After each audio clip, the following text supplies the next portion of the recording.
No, las mujeres están asociadas al trabajo absolutamente. Y su iniciativa en el trabajo es una especie de principio de sobrevivencia y de generosidad. Rodrigo, después de todo este trabajo de más de 600 páginas, una parte de las cuales debes haberlo hecho en Lomas, ¿cuál es el porvenir de la cultura quechua en el Perú? Tiene dos caminos. Uno es el camino oficial, que viene desde 1532 en adelante. Es la propuesta de Pizarro y sus seguidores hasta el gobierno actual. Y dice simplemente, esta cultura tiene que acabar. En el fondo. Pueden haber discursos que van en la dirección de sí, hay que cuidar la multiculturalidad del país y esto es un recurso y todo eso. Son palabras, son discursos que se las lleva el viento. De lo que se trata es de una propuesta que logra y apunta a liquidar a esta cultura. Y el otro camino, a lo largo del tiempo, esta es la tendencia que ha ido afianzándose, ha ido creciendo. El espacio más reducido, la lengua que se habla menos y un sentimiento tremendo y duro que es la vergüenza. La vergüenza, la falta de autoestima, la gente que no se siente bien en el pellejo de ser andinos, de hablar quechua, de tener un rostro que se parece a Manco Cápac, la pena de no ser blancos, de no tener dinero. El otro camino existe, está, y consiste en la defensa y la afirmación de la cultura y la lengua, pero depende su posibilidad y su fuerza de la capacidad que tengamos, hablo en plural y en nosotros, la capacidad que tengamos los que hablamos quechua, los que nos consideramos quechuas, de organizarnos para defendernos. No nos van a regalar el desarrollo de la cultura quechua. hay que trabajarlo. Lo tenemos que conquistar, lo tenemos que trabajar, ¿no es cierto? Y es unirnos de las manos y crear los puentes entre los migrantes. Cuando se hayan construido puentes entre andinos, amazónicos, costeños, migrantes amazónicos, andinos y costeños, y empecemos a pensar en una forma de organización desde abajo, como los ecuatorianos indígenas, paso a paso, poco a poco, con gran calma, desde abajo, sin liderazgos impuestos, sin caudillos, con otros nombres, con otros apellidos, con otros gestos en la organización, entonces será posible amarrar los cabos con las capas urbanas de la ciudad, con las capas que no son quechuas, que no son andinas, que no son amazónicas, que son parte del Perú con tanto derecho como nosotros. Y es solo en la perspectiva de esta construcción de alianzas políticamente organizadas donde podemos encontrar la capacidad de defender.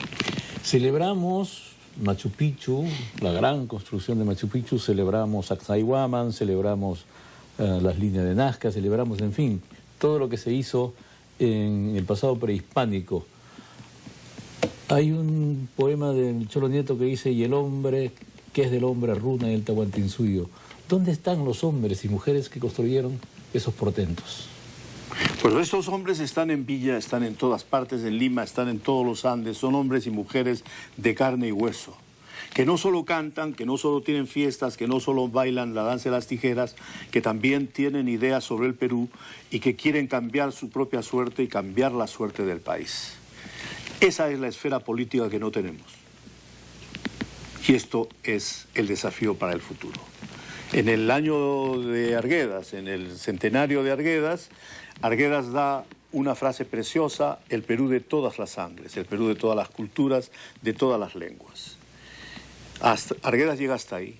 La quinoa de 1000 colores. La quinoa de 1000 colores, los pájaros de altura, donde los pájaros de Europa se ahogarían y se morirían, aquí florecen, ¿no es cierto?, el texto de Arguedas. Arguedas llega hasta ahí, hasta decir, a reconocer la importancia de las lenguas y culturas, todas las sangres. El paso siguiente es los puentes entre las sangres. Pero para mantener la lengua, ¿cómo hacer? 1, hablarla. 2, difundirla. 3, no tener vergüenza. Y creo que la clave de todo está en romper la barrera de la vergüenza.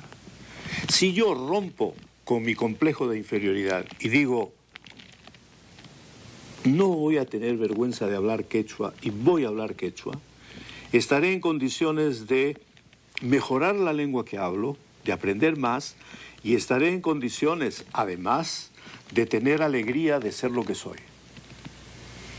Y es sobre ese piso que vendrá después la capacidad de organización y de crecimiento.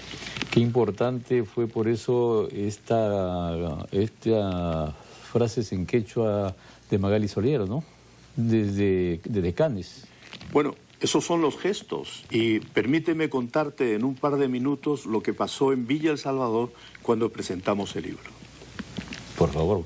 Llevé a Hugo Blanco, invité a Hugo Blanco, amigo mío de mucho tiempo, y lo llevé con la voluntad expresa de que hablara en quechua, y le dije, Huguito, vas de contrato para hablar, pero vas a hablar en quechua, sin pago, por supuesto.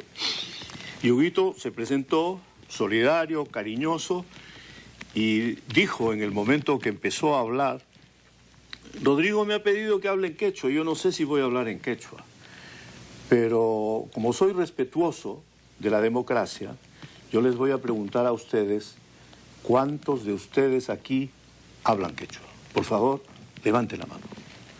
Hubo 460 personas en el Coliseo de Villa El Salvador y levantaron la mano alrededor de 250 personas. Era más de la mitad. Y Hugo se rindió ante la evidencia y dijo, sí, pues voy a hablar en quechua. Y habló 25 minutos en quechua, sin traducción simultánea. Alguien gritaba traducción y la señora de al lado de Villa le decía, cuando nos hablan en castellano, ¿quién nos traduce? Exacto. ¿No es cierto? ¿Quién nos traduce? Y Hugo Blanco habló 25 minutos, yo hablé, hice un resumen de lo que Blanco había dicho cuando me tocó el turno y termino la historia con los rostros de mujeres de Villa El Salvador migrantes que al oír a Hugo Blanco hablar en quechua con gran seriedad sobre los problemas de Villa, del libro, de la cultura quechua y la necesidad de romper la vergüenza, mujeres lloraban. Yo no sé por qué no se habla con más frecuencia, porque yo recuerdo una vez que coincidimos en el Instituto Porras, donde estaban cantando Leo Casas, Roberto Bangeman, Hugo Carrillo, Clodomiro Landeo, Isaac Vivanco, y cantaban una canción en quechua y casi todo el auditorio se arrastraba de la risa con esa canción. No sé si tú te acuerdas de esa, tú me traducías un poco, estaban cantando Huizcaquito, me acuerdo, y tú me traducías un poco lo que estaban diciendo y que era realmente jocoso.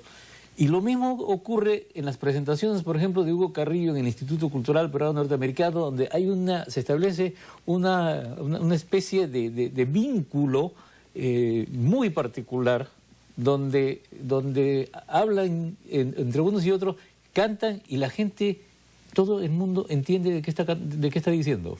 Por supuesto, porque has mencionado los casos de personas que son artistas, que hablan muy bien la lengua y que conocen las canciones que son divertidas. La vieja historia de que los indios somos tristes, que solo lloramos, que solo tenemos melancolías, es en parte cierta esa historia. Pero hay otra cara de la luna, hay una parte de alegría, de burla, de humor, y la parte de los carnavales, de los juegos y todo el erotismo que hay expresado con una libertad verbal extraordinaria.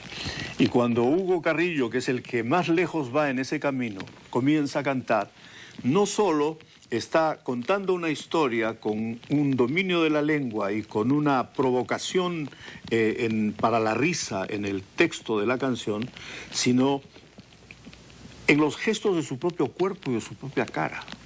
Porque se pone de tal manera que ya él mismo es un chiste, ¿no es cierto? Y eso le sale naturalmente, no es algo inventado ni forzado, porque él insiste en la idea de no querer... de no reproducir solamente las canciones poéticas tristes, bonitas, poéticas, preciosas, como las que a mí me gustan, ¿no es cierto? Y dice, sí, todo eso es muy bonito, pero eso es para cantarlo entre nosotros, pero preferimos cantar cosas más rápidas, más ligeras, hay que hacer reír a la gente y hay que hacer que la gente cante y baile. Y que el canto no sea solamente una expresión de la melancolía, del dolor y la esperanza, sino también de las ganas de divertirse y las ganas de fiesta que tiene uno. Pues eso y mucho más está en este libro, Porvenir de la cultura quechua en el Perú, desde Villa El Salvador, desde Lima y desde Puquio, este reciente trabajo de Rodrigo Montoya, que además nos anuncia otro libro más. Que está... Vendrá pronto un libro sobre Arguedas que se llama 100 años del Perú y de Arguedas. Muchísimas gracias, como siempre, y quienes deseen estar al tanto de todo esto, aquí está, el libro ya está en circulación, lo pueden encontrar en las librerías del caso. Muchísimas gracias. Ernesto, a ti muchas gracias otra vez. Vamos a una pausa y regresamos con una nueva secuencia del programa. Gracias, Rodrigo.